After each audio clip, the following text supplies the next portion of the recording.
গরু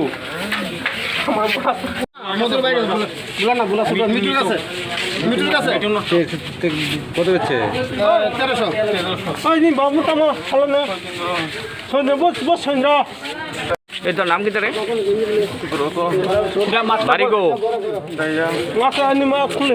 বাবার নাম কি দা? তুই মোবাইল চুরি করছো? বহুত ছেলে টেলে বহুত বেচছে দে। কবে চুরি করছ মোবাইল? কবে চুরি করছ মোবাইল? কবে চুরি করছ রে?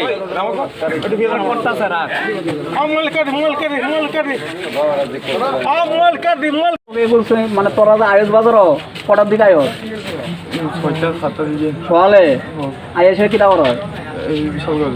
বিশাল করে যাস বিশাল করতে গা নেশাল আই কর আইয়া চইলাম বাজার আইয়া ঢুকে কি ধরো চা খাস চা খাইয়া মানুষ যার বড় ভিটা হ্যাঁ তুই মোবাইলটা দিস কেমনে?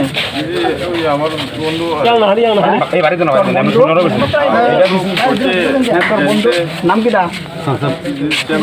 হ্যাঁ পুরা পেট্রোল বাড়ি কোন তোর দিকে সতীশ কিটা করে? হ্যাঁ রাবার কাটে আর গ্রুপ আছে কাটাটা মোবাইলটা আমি ওই দিকে চার্জে বসাই আমি দোকানদারি করতেছিলাম। তো এই পাশের দোকানে একজন আমার স্যার কথা কইছিল, আমি চার্জ দিয়ে গেছি আয়া দিকে আমার মোবাইল নাই। দোকানেতে 5-7 জন কাস্টমারও ছিল। তো আমি সবাই জিজ্ঞেস করছি মোবাইলটা কেউ নিয়েছি কইছে না। তো তার মধ্যে আমি যে তারা সন্দেহ করি প্রায় সময় টিফিন বা চাটা খায়, কিন্তু আমি কোনো সময় ভাবতে পারছি না যে আমার মোবাইলটা চুরি করবো। তো আজকে 4-5 দিন আগে তার লগে যে একটা সঙ্গী আছে আয়া কইতেছে সুব্রত কাছে মোবাইলটা কত বেচছো? তো আমার আইডিয়া করছে নুরা যেহেতু ট্যাবলেট পেটি মনে মোবাইলটা হেরে নিছে, একটা অনুমানিক আইডিয়া লাগাইছি। আমি কিছু 2500 টাকা, তখন তাই কইছে না এতে কইছে 1200 টাকা।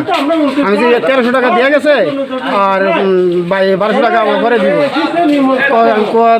কি সেট আমি জিজ্ঞেস করছি কি সেট কই এমআই? তো কই এলে কি সেটটা দেখছি তোমার ছবিটি বইবে ডিলিট করতেছে। তখন আমার আইডিয়াটা খুব সম্পূর্ণ ডিল হয়ে আছে যে মোবাইলটা হের কাছে আছে।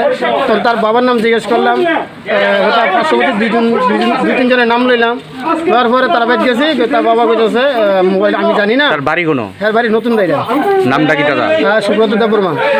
বাবার নাম শচীন্দ্র দেববর্মা। বাড়িতে গিয়ে পাইছেন আপনি মোবাইলটা? হ্যাঁ বাড়িতে নাই তাই।